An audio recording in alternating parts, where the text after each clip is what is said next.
Wouh! Voilà! Bonjour à tous et bienvenue dans cette vidéo numéro 10, créer un réseau ferroviaire, toujours par rapport à mon réseau ferroviaire. On va parler ici rampe hélicoïdale.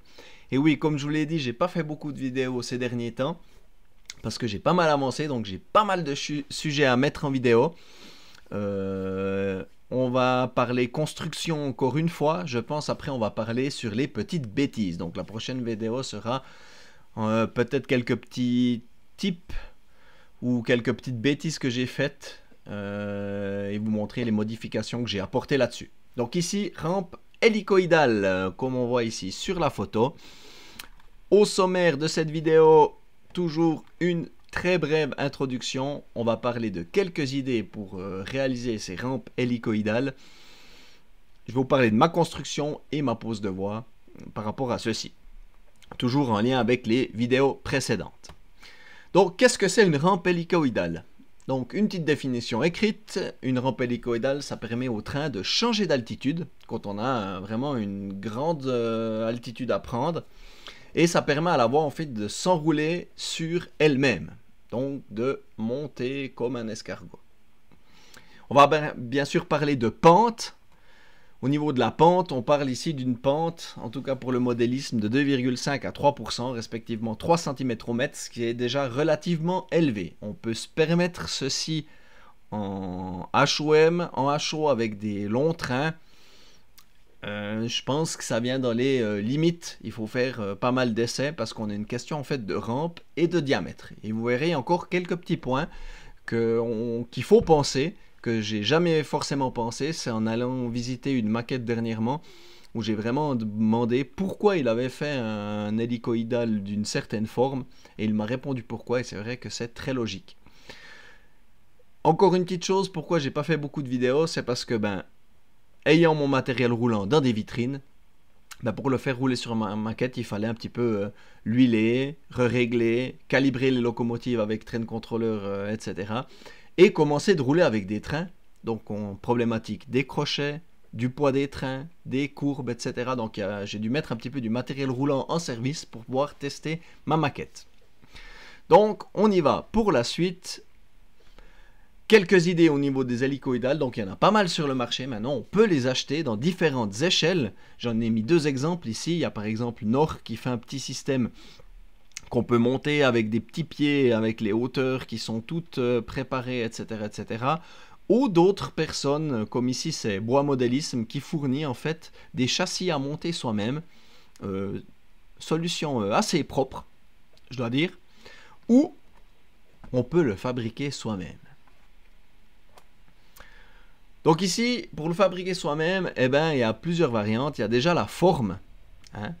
Et si on veut par exemple faire un hélicoïdal simple voie ou double voie ou plus.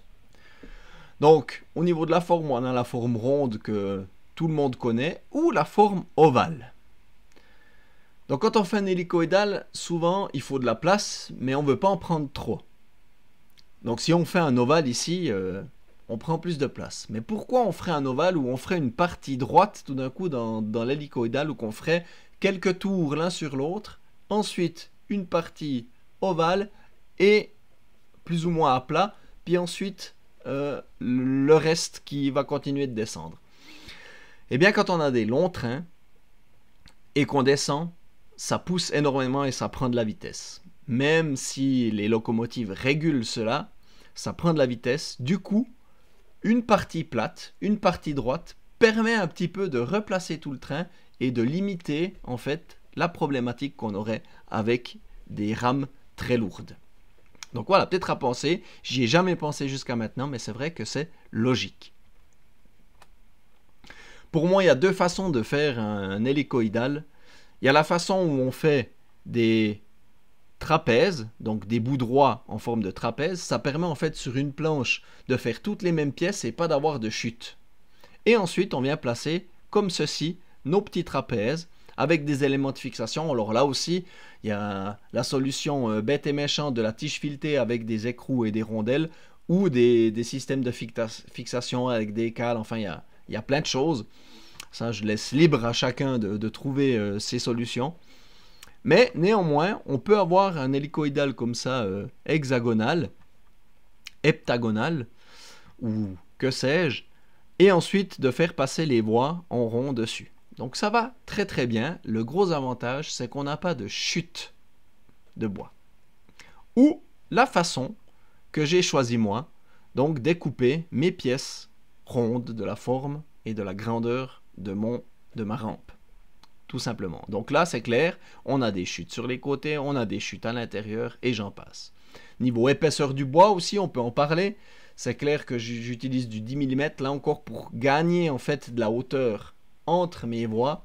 J'ai décidé d'utiliser du 8 mm, ou du 6, peut-être même du 6, je crois, pour vraiment minimiser ma rampe.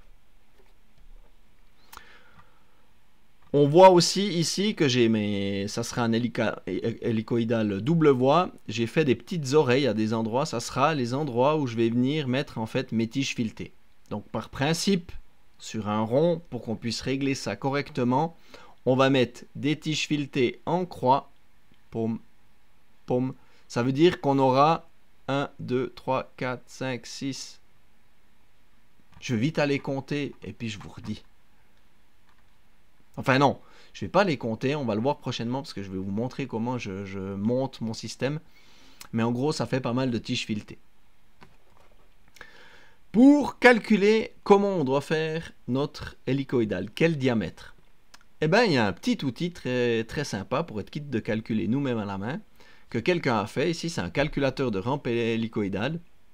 Je vous mettrai le lien dans la description de la vidéo parce que c'est vraiment pratique. Où on vient mettre ici la différence de hauteur qu'on a à monter, l'espace entre les couches qu'on veut, et la rampe. Avec ici, il parle d'un maximum de 3% comme on a vu précédemment. Et j'ai rentré mes petites données à l'intérieur, et ça m'a donné une dénivellation de 30 cm du 3%. Nombre de tours, 3,75, donc environ 4 tours, avec un rayon minimal de 400 mètres. Si je vous montre à quoi ressemble le petit logiciel, je dois l'avoir ici, voilà, comme ceci, il est là. Si on fait un petit zoom dessus, moi j'avais 30 cm de montée, je veux 80 mm entre les couches, tout simplement parce que je ne veux pas mettre une caténaire dans mon hélicoïdal, je veux pouvoir passer avec le panneau levé. Je ne sais pas si ça sera possible partout, mais soit, et une pente maximum pour voir en fait où j'arrive. Calculer, et là, il me donne le résultat. Voilà, petit outil très très sympa que j'ai utilisé pour calculer mon hélicoïdal. Donc au niveau de mon choix, vous l'avez vu, c'est d'avoir ici un hélicoïdal rond. Donc j'ai découpé en même temps mes 3 étages.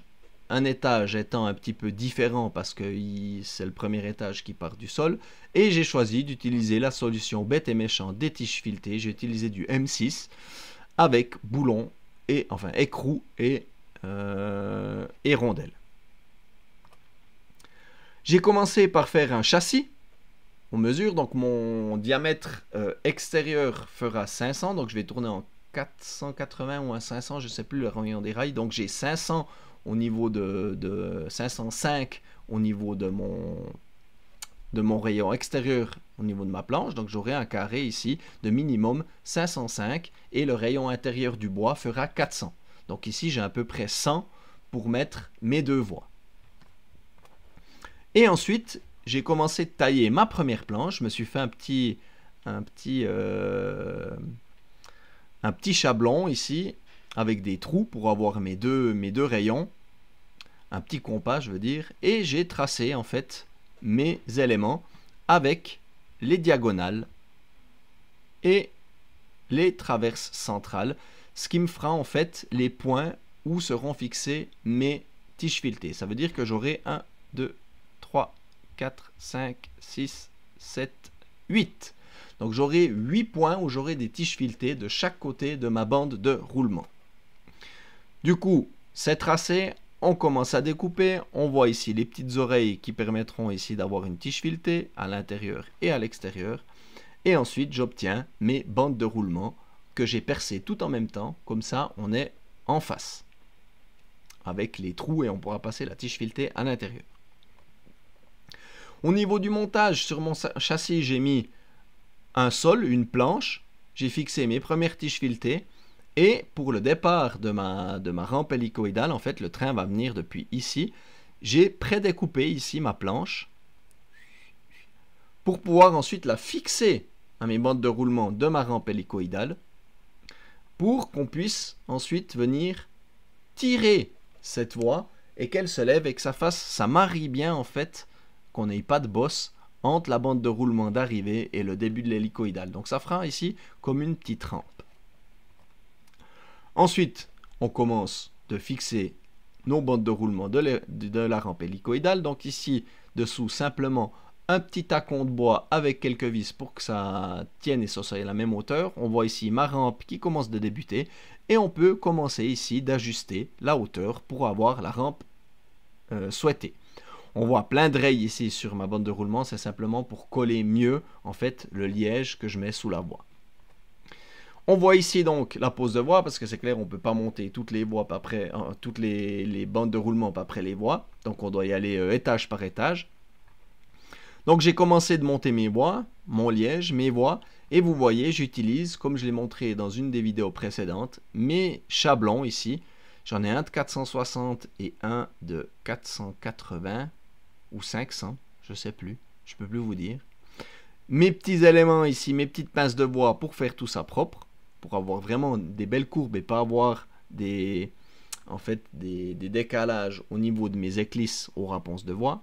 Et ça monte et ça monte. On voit encore une petite photo ici de mes éléments, comment je pose mes voies. Donc je pose une voie à une distance de mon bois. J'ai mes petits trous ici dans mon chablon pour mettre mes clous. Et ensuite l'autre avec le deuxième chablon, ça se met tout seul. Donc j'ai bien ici 460 et 500. Et du coup, au final, je retrouve mon châssis où j'ai mis quelques petits pieds réglables. Donc on voit ici, j'ai ma gare cachée qui arrive à ce niveau, au niveau de ce module, qui va rentrer ici. J'aurai mes 3 tours et des brouettes pour arriver ici à mon étage du haut. Donc voilà le montage final de mon hélicoïdale à ce niveau-là.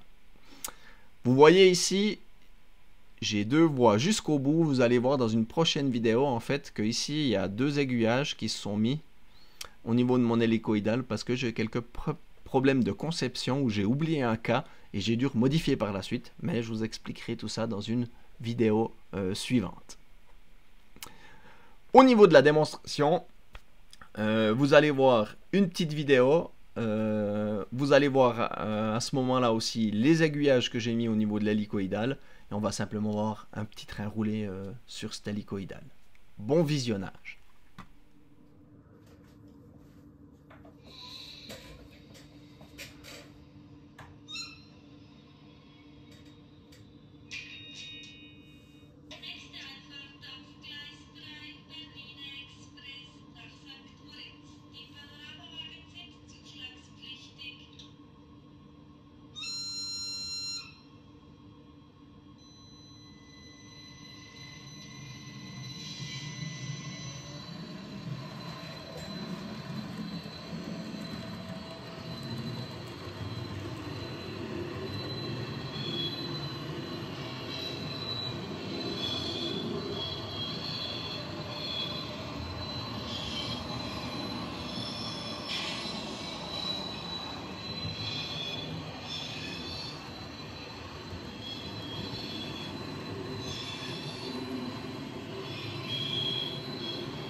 Voilà, vous avez pu visionner les premiers essais sur mon hélicoïdal avec, dans un premier temps, une rame Allegra, donc locomotive qui peut poser problème au niveau de ses rayons. Elle demande certains rayons pour pouvoir rouler correctement. Et ensuite, avec une rame, on montait en descente. Alors après, j'ai fait plus d'essais parce que c'est une rame, comme on dit, de la Bernina, au niveau des rétiques, avec des wagons courts. Alors j'ai fait des essais avec des wagons longs. J'ai aussi fait des essais en pouces, etc., etc., pour voir que ça fonctionne bien. Et là, on remarque qu'avec certains wagons, en fait, ma rampe est déjà presque trop raide et les wagons, en fait, poussent. Donc, je suis en train de faire des essais avec des nouveaux crochets, des attelages courts pour voir si on peut améliorer ceci. Ou je vais devoir faire un compromis, ça veut dire peut-être diminuer certaines hauteurs, notamment si on regarde dans mon hélicoïdal ici. Je voulais garantir 8 cm si j'ai un poteau qui est levé pour pouvoir ressortir ou redescendre et passer dessous cette voie-là. Peut-être que je devrais un petit peu diminuer la distance pour affiner en fait la descente et la pente. Voilà, j'en aurais terminé pour cette vidéo sur la rampe hélicoïdale. Comme toujours, j'espère que ça a été intéressant pour vous, que ça peut vous donner des idées à corriger ou à construire. Ce qui est beau dans le modélisme, c'est qu'on n'a jamais fini. On est tout le temps en train d'améliorer ou de changer.